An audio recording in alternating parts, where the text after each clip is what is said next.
Hi, I'm Dan Ashley, the evening news anchor for ABC 7 News in San Francisco, and I hope you and your loved ones are staying safe, healthy, and comfortable during these very challenging times. I am also a proud board member of the Commonwealth Club, one of our most important Bay Area institutions. The club has been hosting wonderful events with exciting speakers and topics in the Bay Area for over a century. In times of crisis, good information and strong connections in our community are especially important. And during the current COVID-19 crisis, the club has really stepped up. Since March 6th, the club has brought you over 150 live-streamed events with speakers and panelists, including past governors, secretaries of state, and many, many more. Every program includes a live chat, so you and viewers all over the Bay Area and beyond have been able to ask these experts the questions that are on your minds. Every program has been neutral and unbiased in true Commonwealth Club style to get to the bottom of the issues that are so drastically affecting our lives. The club has done all this public service despite being profoundly affected by the crisis. The inability to hold events for the past 2 months has forced the club to cut its budget and staffing by 50%.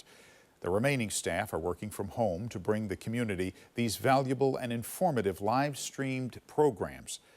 The club needs your support to continue its shelter-at-home programming.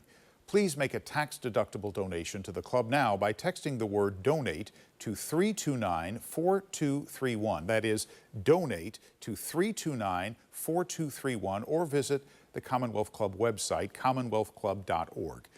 We need the club to be here in the months and years ahead to help inform and educate as we figure out how to get our society and our economy safely moving again, consider changes to the way we live, and work as a result of this crisis, and take steps to prevent a future pandemic.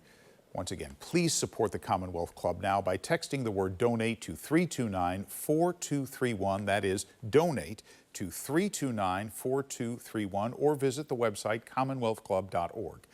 I want to personally thank you for supporting one of our community's truly great organizations. I'll see you on ABC 7 News and at the Commonwealth Club. Stay safe.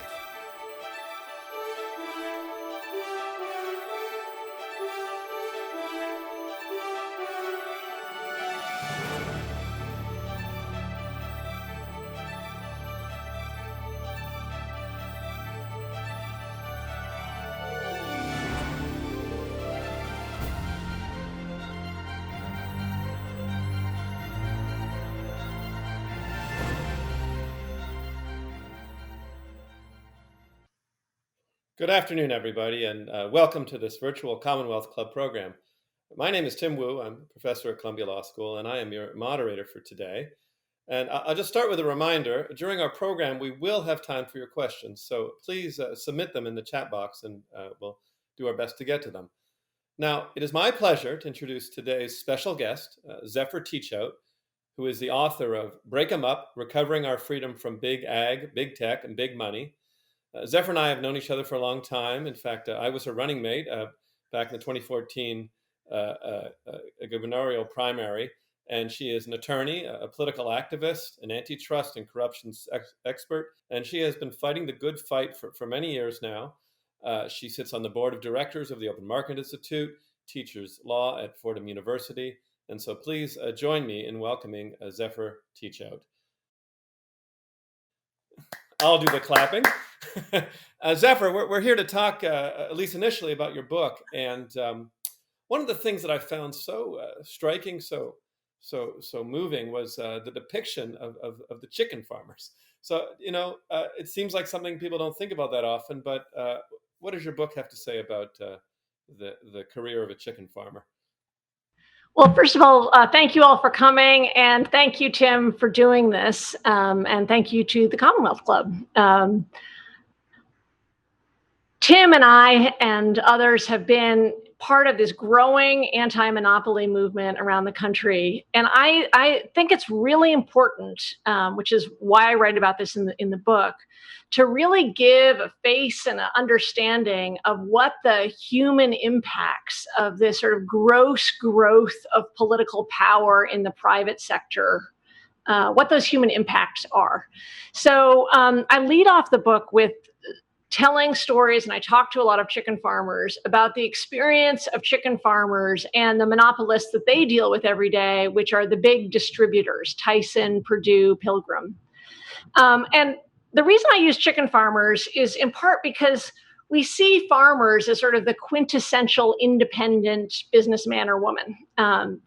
You take out your own loan for your own chicken house.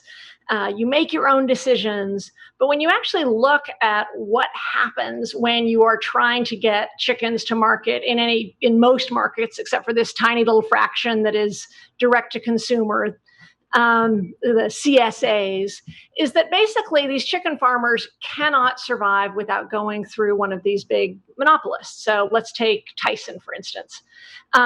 Tyson then will say to a chicken farmer, great, we'll take your chicken to market, but you have to use our feed. And by the way, you have to use our design specs for your chicken house. And you have to use our lighting systems.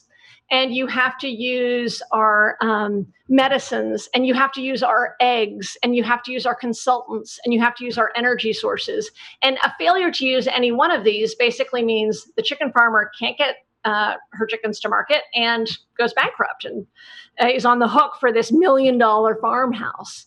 So there's this extraordinary level of control for somebody who looks independent. But it's not just that. They also sign a contract, which we may talk about later, to arbitrate any disputes. So if there ends up being a dispute, you'll never be in front of a judge who is paid for by the public. You'll be in front of a judge who's paid for by Tyson in a secret court without the rules of evidence applying. And then you also sign a contract that you can't talk to your neighbors. You can't talk to other chicken farmers. And you are going to get paid different amounts every month, depending on how much you produce. So you're actually in this state of something that looks like freedom from a distance, but is actually the opposite. It's a state of incredible rational paranoia. So if you have a bad month and get your chickens aren't doing very well, is it because the weather was bad? Is it because Tyson was doing an experiment on you? And Tyson is sitting in this choke point role. They can say, hey, let's give 200 farmers this feed and 400 farmers this feed and see how it plays out. They have incredible insight into what is happening in these chicken houses, but the insight doesn't go back the other way or between farmers.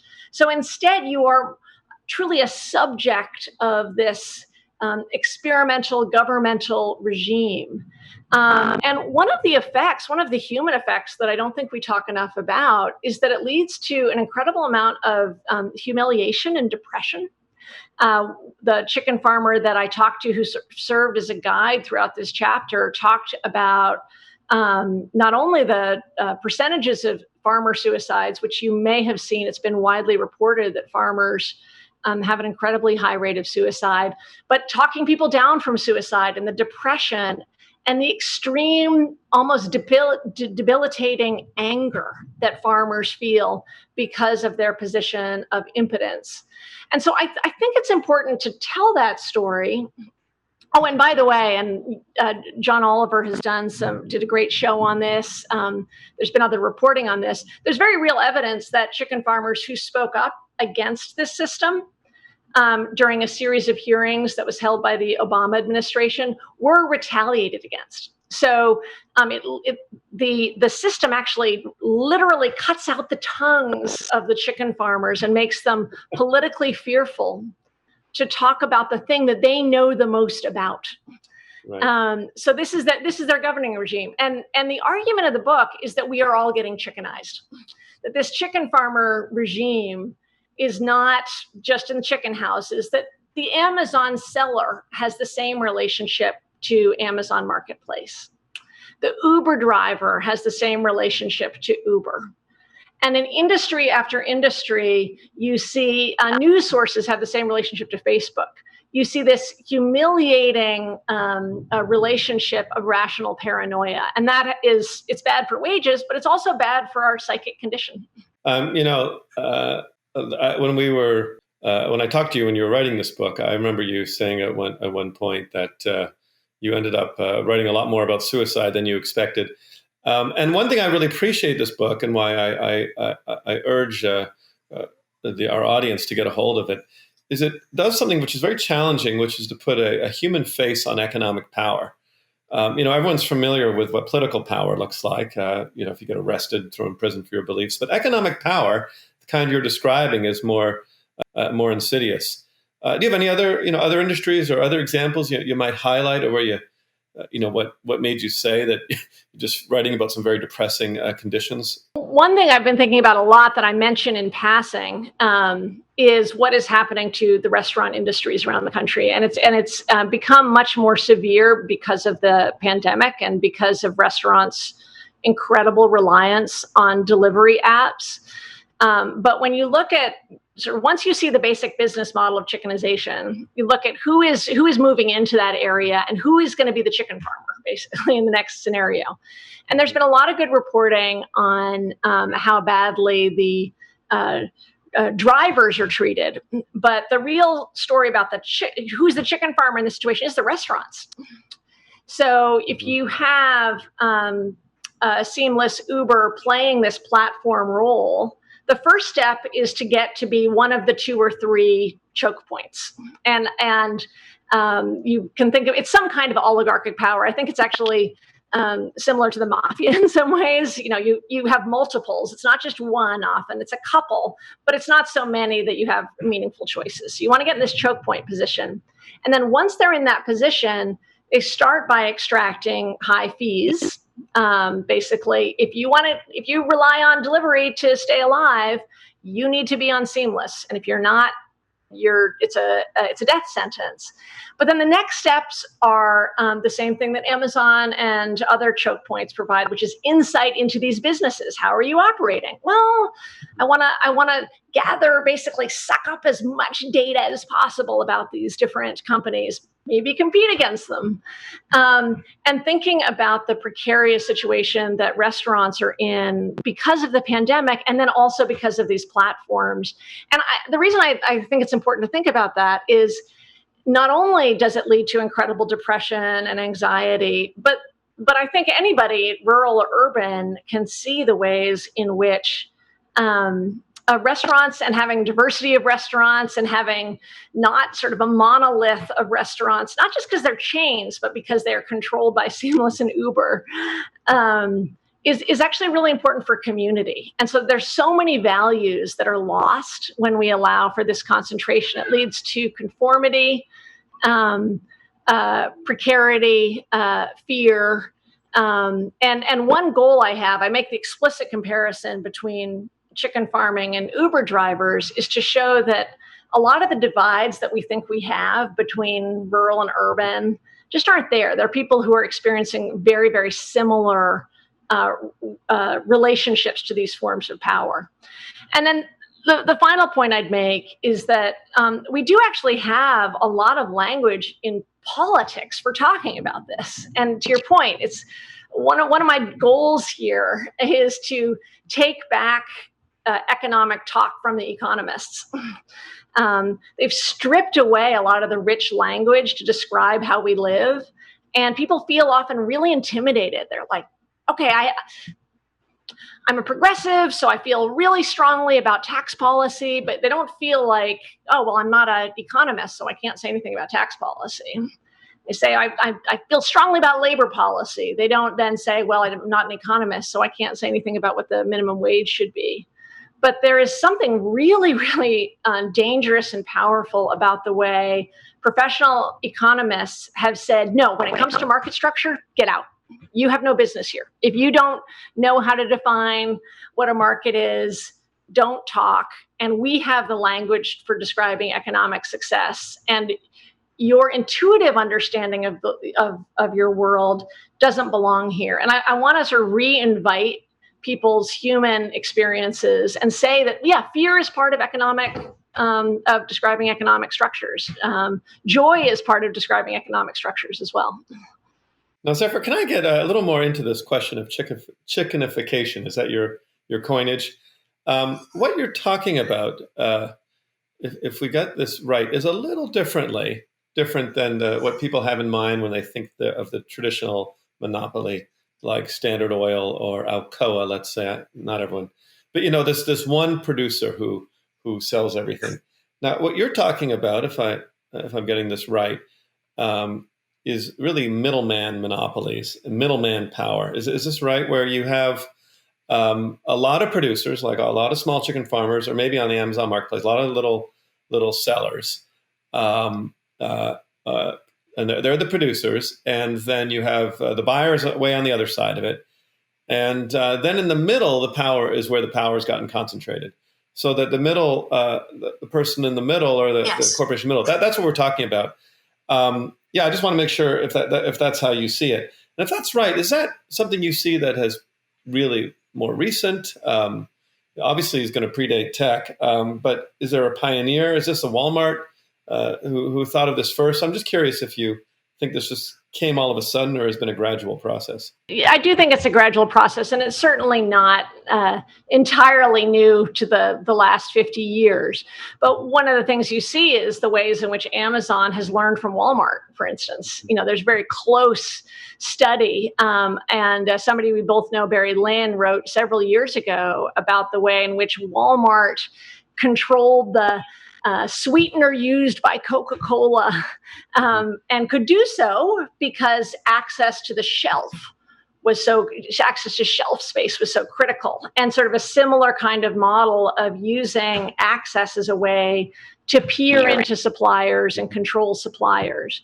I think there's been a lot of innovations in this form of control and power in the last few years. And certainly big data really just amps it up extraordinarily, because it's one thing to require a certain degree of reporting from Coca-Cola about a few ingredients. That's, some degree of insight into the company that Walmart had.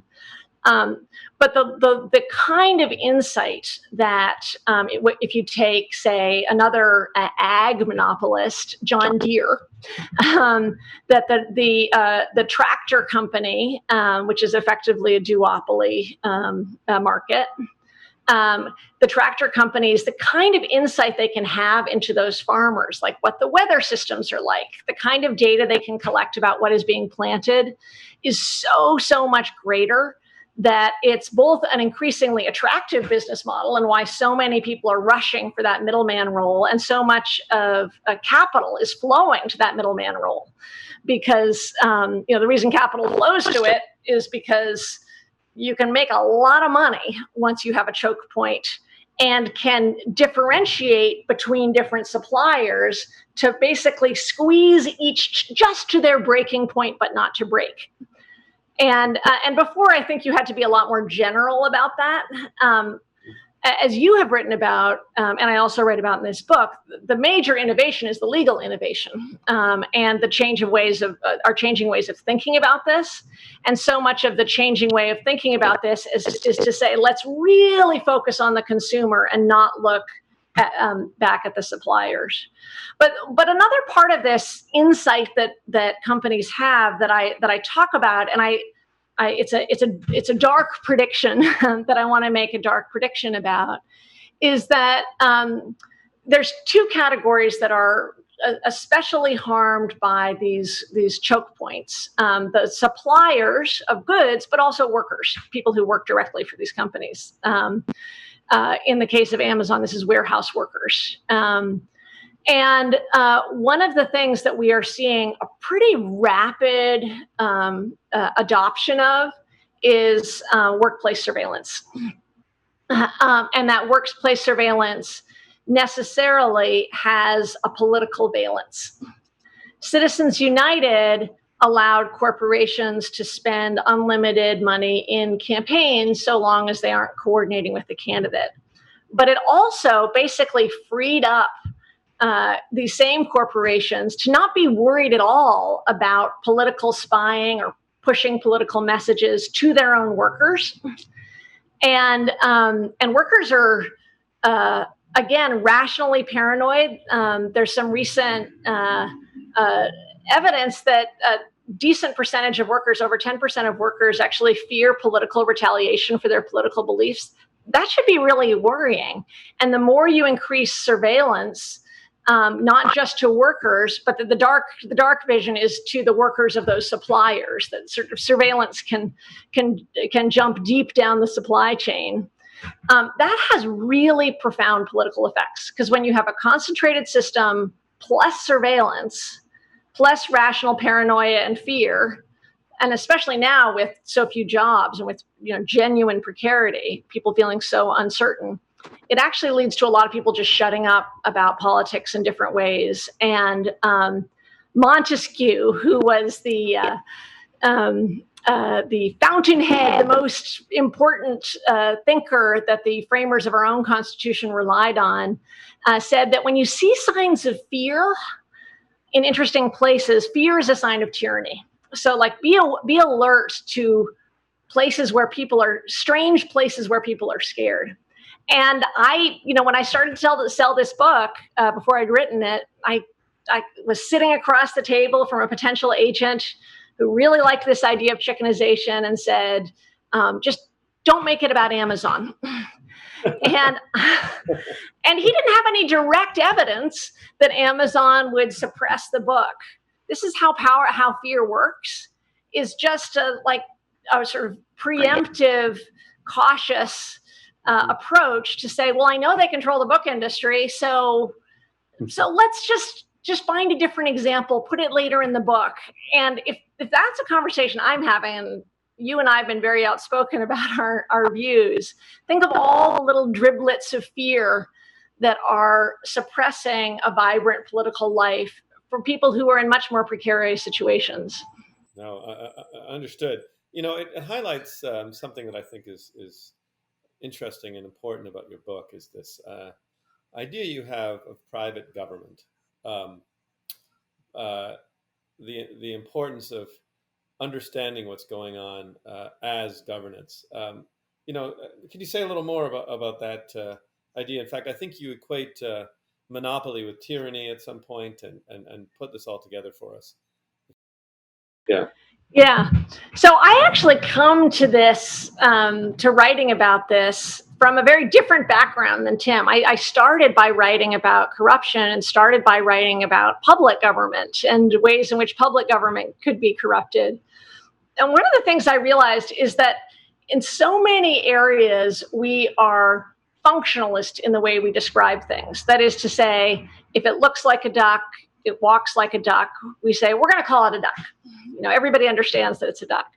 But that there's a weird tendency when it comes to economic power to treat it as solely within a market sphere, and to treat people who are acting in a market sphere as if they are just seeking cash and not power.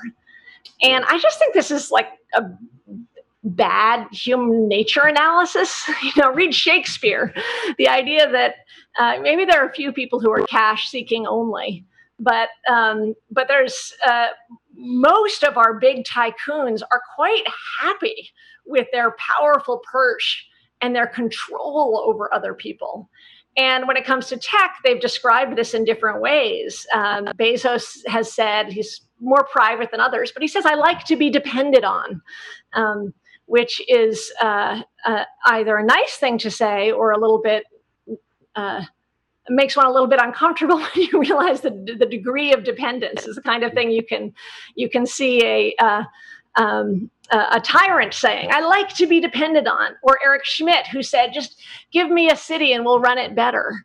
Or Mark Zuckerberg, who has said, really, we're more like a government. And actually, once you listen to these people talk, they're not actually hiding their governmental ambitions. Mm-hmm. There's a phrase that's used in the economic literature sometimes, looking at mergers, called the urge to merge. And there's evidence that CEOs are far more likely to seek out mergers than people who are just looking at these in terms of balance sheets. There's an Alexander the Great desire for power that we really have to just be honest about. These are power seekers, and when you look at Amazon in particular, he's done an amazing job of, if you think of it as a game of risk, like taking over territories and then trusting that eventually you'll be able to extract the resources from those territories. But the first game is to own the territory. So one reason I think it's important to think about it as governing is because of understanding human motivation. Another is that in functional terms, looks like a duck, walks like a duck, is a duck. They're doing a lot of things that governments do. Apple says, hey, to be on our app store, you pay 30%. That looks like a tax. When Tyson changes the feed hormone that they require producers to use, it's like the regulatory agency has spoken. And I think the example that may feel the most resonant to people is Zuckerberg, who quite clearly is our privacy czar right now. We treat him as our privacy czar. I hope we dethrone him. But the petitions to Zuckerberg are the petitions to a king who controls privacy. And when he makes changes in privacy, private regulation, that goes across the industry. It goes not just the industry, it goes across the entire society. So I think we should take a functional approach and say, just because we can vote doesn't mean that there aren't these other forms of government arising. And then in the more traditional anti-corruption stuff, they're all over the place when it comes to not all over the place in terms of scattered, all over the place in terms of everywhere when it comes to buying up both political power in the crude sense of lobbying or campaign finance contributions, but also buying up the way we think, spending money on think tanks. Sorry. Right. Can I interrupt you? So I just want to tease out this distinction. I mean, one of the things you're saying that I think is important, subtle but important, is there is a difference between one kind of economically powerful actor. I don't know, let me traditionally say Ford Motors or something, or even Standard Oil in the old days, where they have a lot of money, a lot of economic power, and then they influence government to do things that they want. Now, you're saying that's going on, and that's a sort of traditional concern with corruption. But I think with some of these companies, and actually Tyson and the chicken farmers is a good example, or maybe Amazon's control over its suppliers, and even when you get into privacy in our lives, that they are governing us directly, not just influencing government, but also governing directly in ways that matter to us, how we communicate with people, what we can say. I want to make sure that clear that you're saying both of those things, right? Not just that they influence traditional government, but they also are governing. Yeah. I am, and thank you for putting the pin on that, because I think it's really important. I think people get the second easier, like buying politicians and buying think tanks. But I'll give you one example that I've been thinking about writing about, actually, which is Amazon's intellectual property regime. So Amazon has these internal governance judicial systems. And the writer Josh Ziza from The Verge has done wonderful reporting on these governance systems, where if you get kicked off, you can appeal. There is a huge cottage industry of consultants that help navigate the internal judiciary of Amazon.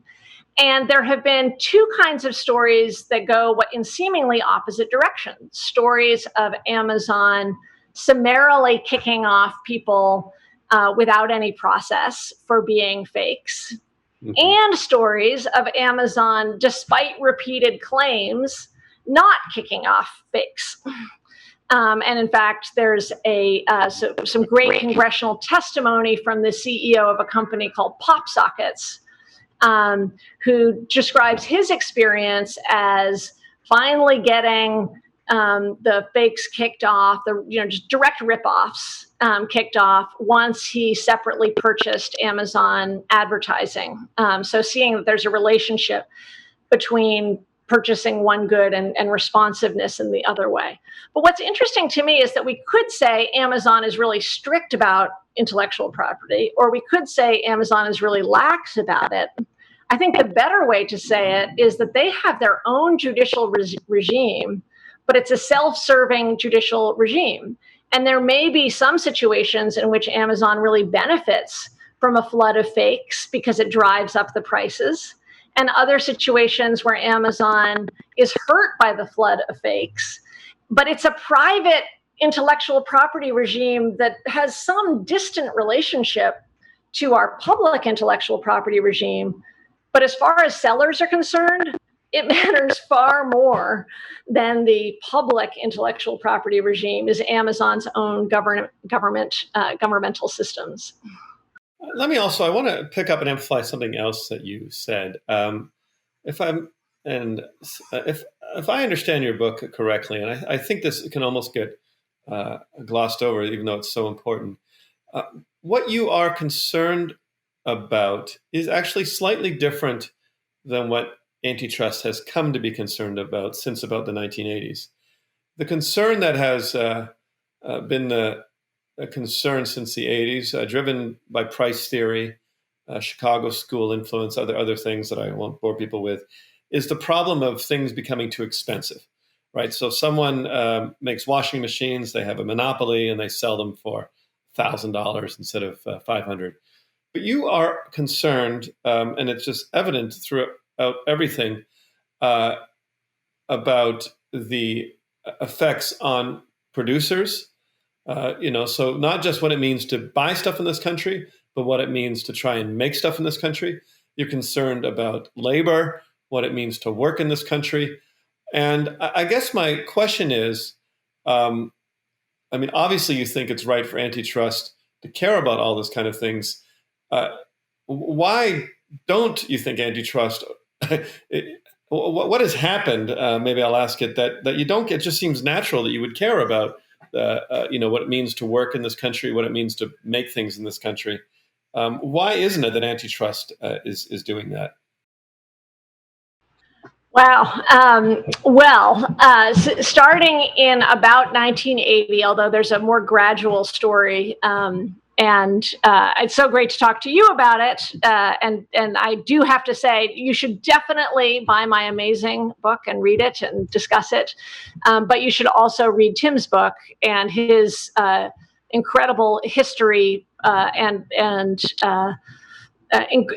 wonderful descriptions of how we got here. But how we can get out of it. So around 1980, Ronald Reagan came in with his California Wrecking Crew. And the California Wrecking Crew, think Mies, for instance, brought along an interesting collection of priorities. One priority was doing everything to roll back the gains of the civil rights movement. And another was deregulation. And at the heart of the deregulatory agenda was totally transforming antitrust.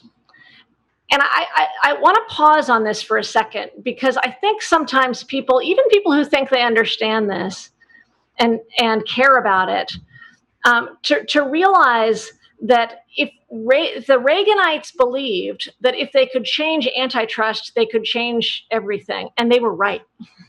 Like the centrality, they were wrong about they were wrong on the merits, but they were right about the centrality of antitrust when it came to the structure of our entire society. And actually, if you look at the flip side, who are the anti-Reaganites? Phil Hart, this incredible senator who had two big passions: civil rights, and he was a central architect of the Civil Rights Act of '65, and antitrust, because he also saw these as two key methods for stopping illegitimate power, two key ways of achieving freedom.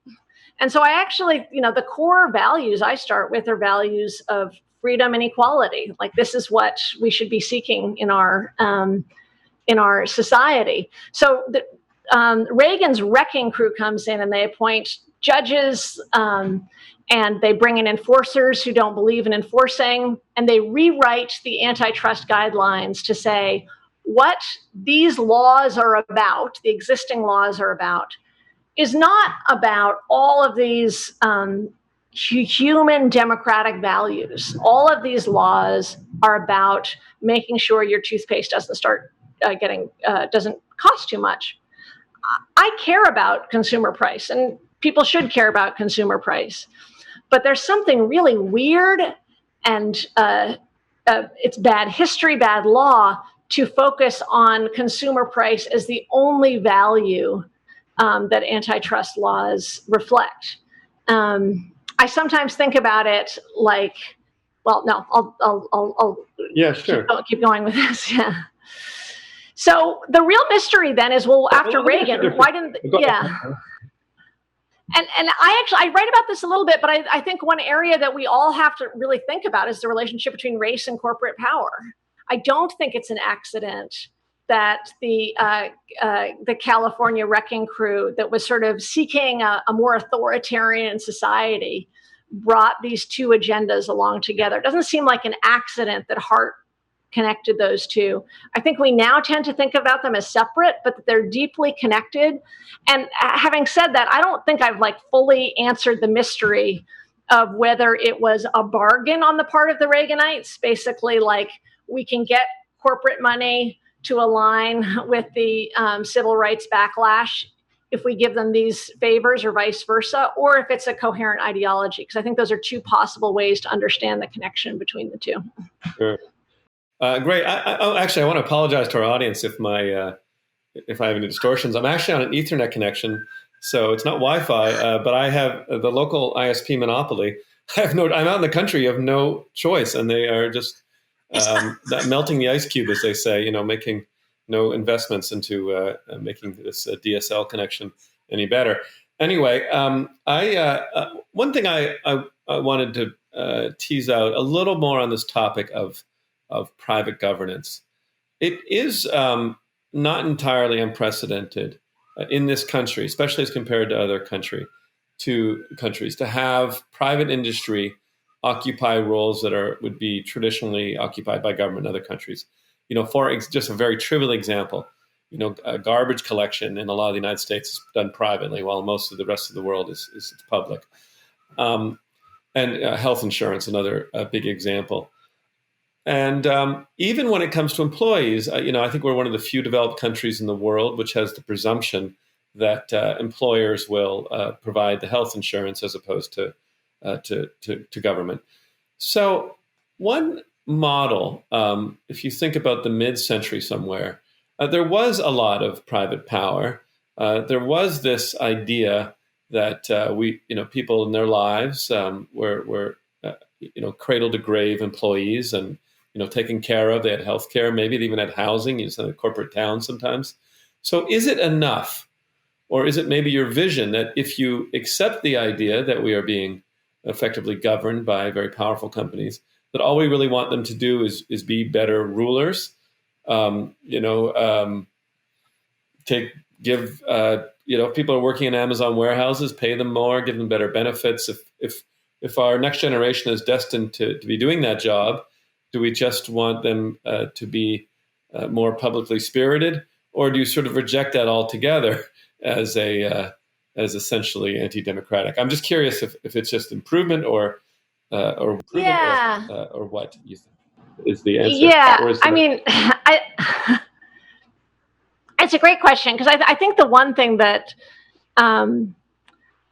thing that we should have a default presumption against is governing private power. And that doesn't mean that sometimes things can't be centralized, but when they are centralized, they should be basically treated like, if we want them to be centralized so badly because of some value, they should essentially be treated like a public utility, and have the non-discrimination principles, access principles apply.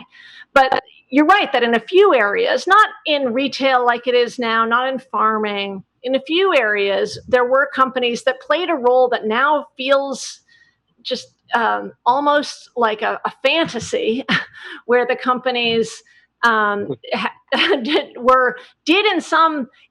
was plausible to say that they saw themselves as public actors and public leaders, and not merely as mouthpieces for that. And there's also plenty of examples of abuse during that time, but companies that took care of their employees had some kind of relationship with a unionized labor force that was a genuine ongoing relationship and not just an effort to destroy that labor force. Not like, Spectrum and workers today, but like some kind of relationship. And this is where I think monopolization and financialization feed off each other to create something particularly toxic. This is why I want to talk about human nature when we talk about power. There's great evidence that I talk about in the book that when somebody gains too much power, it's almost like they've had a part of their brain has been taken out. They actually become less empathetic, less able to care for people. And that right now, the more distant you are from your impacts, the harder it is. And that's true for anybody. If you see your investments going up and you don't see the nurses who are fired at the nursing home because they're not a local nursing home, it's just really hard for our brains to tap into compassion. And I think that we need that we shouldn't rely on that brief mid-century counter examples, especially at this point, because corporate culture has gotten so focused on financialization and sucking out the last penny.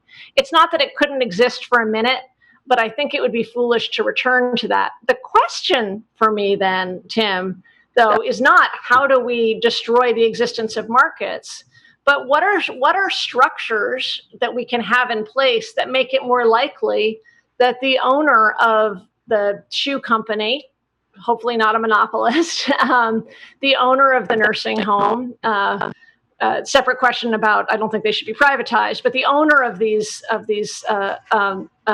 key companies has the capacity to call on compassion and to value things other than maximizing profits. So I do get at this in the last chapter because I don't think anti-monopoly is sufficient. And we're at this real crucible moment. I think anti-monopoly is necessary because we're not going to get to a moral economy when we have these gross concentrations of power combined with cultures of profit maximization and financialization. So we need to break through that. But on the other side, I think rethinking the nature of the corporation and using and like aiming for a moral economy instead of something that I think, unfortunately, both the left and right, even those with really different views, have tended to kind of think of markets as necessarily self-serving, selfish. You can't have market exchange and morality at the same time. It all has to be rule-based. There's no room for care. And I think it's not just wrong. I actually think it's naive. I think that moral structures and structures of compassion are necessary for a resilient society. No, I'm glad to hear you say that. I am of that view myself, and I'll echo you a little bit, which is to say, even if you and I got everything we wanted in terms of antitrust enforcement, anti-monopoly, the fact is there will be big and powerful companies and or even small companies, and how they treat their employees matters a lot day to day in a way that it is almost impossible for an antitrust regulator or an enforcer, even with everything, to make people treat their employees or fellow workers or even competitors in a decent moral way. So I am greatly of the opinion that sometimes I think we almost overestimate the ability of the law. The law can punish, it can bully, it can tell people to do things, but it is a blunt instrument compared to the day-to-day of just like, how do you treat your workers? Do you give them any and government can force them to do things like minimum wage, but just sort of that humane treatment is something hard to legislate. Maybe I put it that way. I mean, again, this is a question here. Oh, yeah. No, you said it sounds like you wanted to. Well, I guess I want to say that I have historically really worked on anti-corruption work, and the story there is the same. Is that we're going to have elected officials who are going to want power. So the question is not, can you ever sort of destroy power seeking in the elected officials' realm, and can you get rid of any selfishness? And the question is, how do you design systems so that it makes it more likely that an elected official stays awake thinking about how to build a better bridge than how to gain the good favors of one of the wealthiest people in the world. And when we have campaign finance systems that just take over the brain of elected officials because it trains you to be a beggar, then that's bad. But that we have to root it in an understanding of flexible human nature that can be really cruel and human nature that can be really compassionate. And like, what systems make it possible?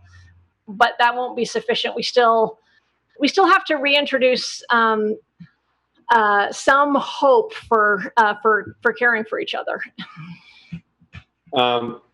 So I agree with that, and just to take that a little further, I think a lot of people who have corporate power in the United States, they didn't go into that job and hoping to starve their employees or have small producers commit suicide. But they are forced by a broader framework to, ignore their moral instincts and take things in directions. And this is a conversation about corporate governance, which in some ways is broader than the antitrust. Why have we designed a culture around it that it asks people to ignore their instincts, ignore what they would think is humane, or maybe direct those forces towards a corporate social responsibility campaign where they, give some money to charity or something, but, as opposed to the core of the business. I think that's, as important as the antitrust movement. Well, one of the things that, let me throw a question here. Sure. Okay, so here we are. There's a question about Congress, and direct question to Zev. Ms. Teachout, what would you see elected officials in Congress doing to strengthen existing laws?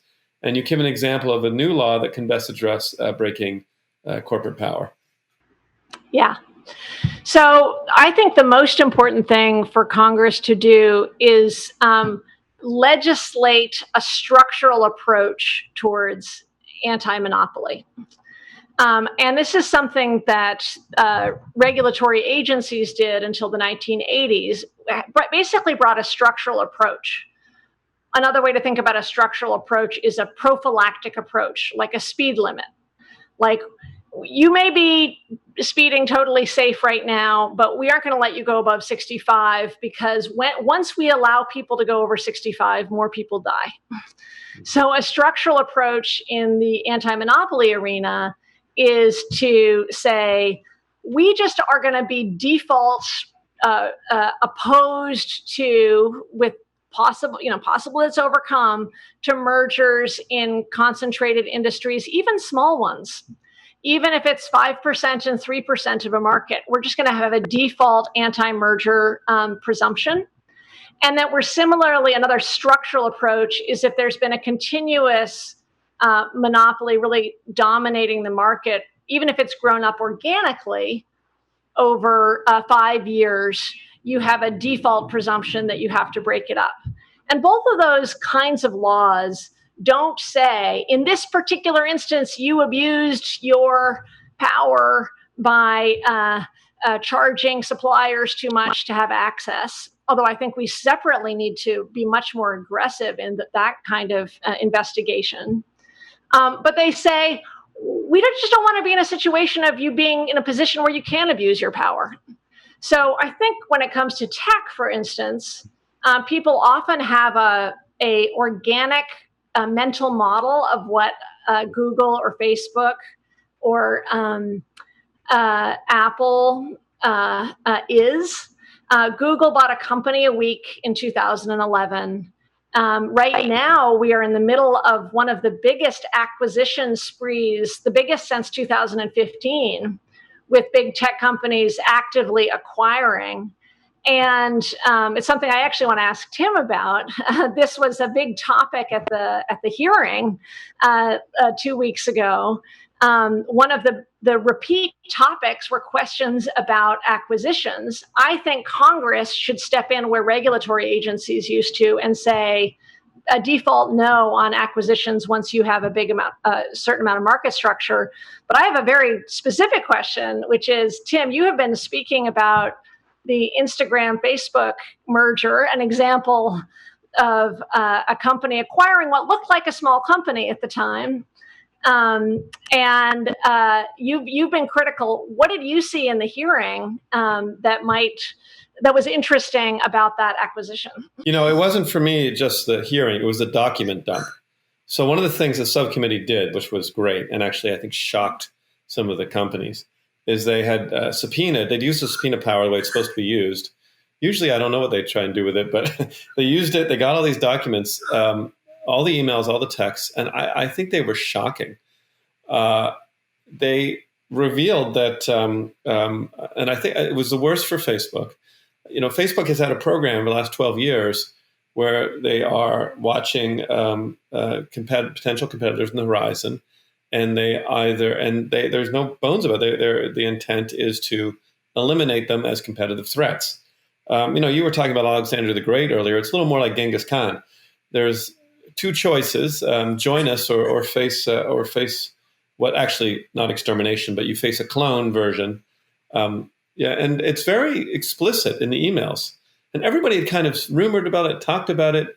The fact that the Federal Trade Commission and the relevant agency let those mergers go with those documents out there is shocking, because you don't usually get, just like as in criminal trials, you don't usually get the accused saying, yes, I have a plan to do this. You rarely have that kind of documentary evidence. And at this point, if the FTC doesn't file, if someone doesn't file, it will be a shock. Maybe they want to leave it for the next administration, but it is the documents are shocking. If I could turn back to another, just on this topic of morality, if that's all right. I'm happy to talk about the hearing, but one of the things sometimes you hear that I'm curious what you'll say. Sometimes people say, capitalism is inherently kind of animalistic. It is somewhat brutal, and it has a survival of the fittest instinct. And if we try and sort of soften it, if you take away the ability to, if you tell companies they need to be a little more humane in how they treat their workers and their suppliers, well, then we'll lose that edge which has made America the richest country on earth. And you have to kind of run things. You in fact have to have people learn to disable their moral instincts in order to have the kind of greater wealth that we have, and then make all the money, and then we should distribute it later, or something along those lines. I'm curious. I'm guessing you don't agree with that line of instinct, but I'm curious what your reaction to this idea that it's sort of necessary. Yeah, no, it's definitely not. In fact, right now, this triple strategy that we did see at the hearing, kill, acquire, or copy, basically, is totally deadening for entrepreneurs who then build companies basically at best to be acquired and to get rich from, not to see their magical work to its fruition. And I know a lot of people who have been entrepreneurs who go in, or small business owners who go in with full of the joy of creation. And one of the real problems of a monopolized economy is that basically you're a killjoy on the joy of creation, because your best case scenario is to get bought out. And the truth is, we don't know what incredible innovations are not happening right now, because people are not saying, I could go forth and really own my surfboard or parking lot finder service, or make up whatever you want and make it mine. So I was actually going to go talk about this earlier, but I'll talk about it now. Is I think about the analogy to me about how we understand markets right now and misunderstand them, is that if we thought about our human relationships with our partners, husband or wife, and he said, okay, well, sex is important. I have a long-term relationship, part to have sex, and it's great. Most people would agree with that. But it would be crazy if I then said, and therefore we should be sex maximizing. In fact, that would be an incredibly unsatisfying at all other costs, basically. Like, forget conversation, get rid of that. But that's what we've done with the profit motive. Like, of course, people want to make money, and that's okay. And it's okay to have a profit motive, but that doesn't mean you maximize it. Having a profit motive and treating your workers okay and bringing in new ideas, that actually brings in more of humanity. And the more humanity you bring into a market, the more creativity you bring to bear. So I think we're deadening the creativity with this like top-heavy system. But I avoid talking about. What'd you say, Tim? I just said this has just become the most interesting antitrust conversation I've ever been in. Sorry, but you wanted to finish. Oh, but I sort of avoid the talking about capitalism per se in the book, because I think capitalism means so many different things to people. Like, does it mean a bunch of people being able to invest, or does it mean the tail wagging the dog where Wall Street is making all decisions about our economy? Like, if it's the former, yeah, I think people should be able to pull together to invest. And I actually think on the left, where I come from, there's a little too much hand waving about capitalism as opposed to like the particular systems. So my first title for this book was Who Will Make the Shoes? Like, let's talk about it. Let's talk about what a moral market looks like, and not just sort of hand wave about terms that people bring really different meanings to. Mm-hmm. Speaking of who will make things, I read somewhere here in New York, or I'm not in New York, but I live in New York normally. Some distressing number of Black-owned small businesses are going under in COVID right now, and it's just another, this concern for small producers, which has been lost, is really couldn't be reinvigorating at a more important time. Yeah, I mean, people think of mergers as Okay, well, if I can get to another audience question, that point I had about animal passions, maybe slightly different than your point, and this idea you have to sort of ignore your moral compass in order to have a wealthy country, often comes up in the context of China, and people saying, well, if we lose our edge, if we become one of these sort of touchy-feely places, well, then we'll be run over. And there's a question for both of us here, and I'll let you take it first, which is, how do you see the role of China and its economic power dynamics in upholding the toxic economic power structures in the United States? Well, I think that we've seen that Zuckerberg is quick to run to basically use China as a defense for his own internal monopolistic behavior. But the root story he's telling there is we can't have a vibrant social media unless we have a monopoly, an unregulated monopoly. And I just think he's wrong on that basic fact. In fact, we're going to have a more vibrant one if we don't allow Facebook to kill Vine and other competitors. So that he has actually stood in the way himself, or the company, by using the acquire, kill strategy, has stood in the way of the vibrancy of our own system.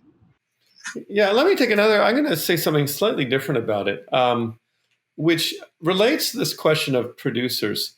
I think we need to think a little bit about China's practices over the last 12 years. And I feel like parts of the left have come around on this. As almost like a predatory pricing regime. Yes. I don't think they have been. I think they have done enormous damage to the American producer, and I think I've changed on this. But I think this gets us into trade more than antitrust. But they are related, and if we're going to let a country, manipulate its own, I mean, in some ways they're more efficient. In some ways, China's not. China's just willing to devalue its currency or create its own barriers or have no labor protections in order to create products that are so much cheaper. And yeah, I think my thinking on that has changed a lot, and I think we need to do something. Otherwise, this basic idea that people will be able to be producers, make money, have a good life in the United States, it's not going to go that far. And there's this very I sound like I'm echoing a little bit our current administration, which is unusual in a California event. But I think there's more to it, and I think, in fact, I think the Democratic Party has been slow to awaken to this issue. And I don't know if you share those thoughts or if you have different ones. No, I do. I think it's not wrong to connect trade and anti-monopoly, and to particularly talk about dumping and predatory pricing as just subsets of a larger strategy that undermines our society and a vibrant economy. Now, Zephyr, in our we have reached that point of our conversation where you are required to tell us what needs to change. So if you have you've thrown a lot out there, but if you could, practically speak of priorities, if you were thinking what either a new administration, maybe it doesn't matter, but whatever, if Congress or the agencies or government or something could change, what would be the things to your mind that would be the priority? Well, I actually think the most important thing is prior to the technical solution. It's to make this part of our politics. And even people who think they know this will say, I know all about this, but then never talk to their Congress member about it, never talk to their senator about it. I know of one politician who calls himself an anti-monopolist in his Twitter bio. In California, you may be choosing a new senator. Demand that they come out strong on these issues and that they articulate these issues across the board when it comes to energy policy, tech policy, ag policy. So I actually think that a lot of great solutions are out there, a lot of particular things that regulatory agencies can do. The missing piece is that people who think they care about this don't act like it's part of their politics. It's like money in politics in that way, where if you don't actually shake politicians up about it, they're getting a lot of money from big monopolists. So people can beat moneyed power, but you need a lot of agitation. There used to be antitrust leagues all around the country. I want to see thousands of antitrust leagues spring up and really, really force the issue in every industry. Well, there does seem to be an appetite to it. And is there a cultural side, a way in which you think culture needs to change in addition to political change? Either the culture. I mean, you spoke already about the culture of corporations, the culture of government. I'm just curious if you have thoughts on that in our closing moments. Well, I don't know entirely what you are what parts of culture you're talking about. I guess I'll answer a different question, because we do have these closing moments. I think that one key thing that needs to change is there have been different anti-monopoly moments in different times in American history. There was a socialist anti-monopoly movement in the late 19th century. I'm speaking in very broad brushes, and more of a Brandeisian one in the early 20th century. But a lot of the people who were leaders in the early 20th century were also segregationists and terrible racists, and thinking about Wilson. And I think that it's really important, and I write about this throughout the book, that we really connect race and anti-monopoly and show the ways in which merging power is also bleaching power. And the destruction of Black-owned insurance companies, Black funeral homes, is not a race-neutral not a race-neutral destruction. That merger policy and racial and structural racism are deeply connected, and that's one of my goals in this book, is to do a more explicit job of connecting race and concentrated power. Well, let me close this out. Zephyr, I want to say you have done a terrific job in this book, and I really want to recommend this book in putting, as you said, more of a human face, something people can relate to, that is a lot more compelling than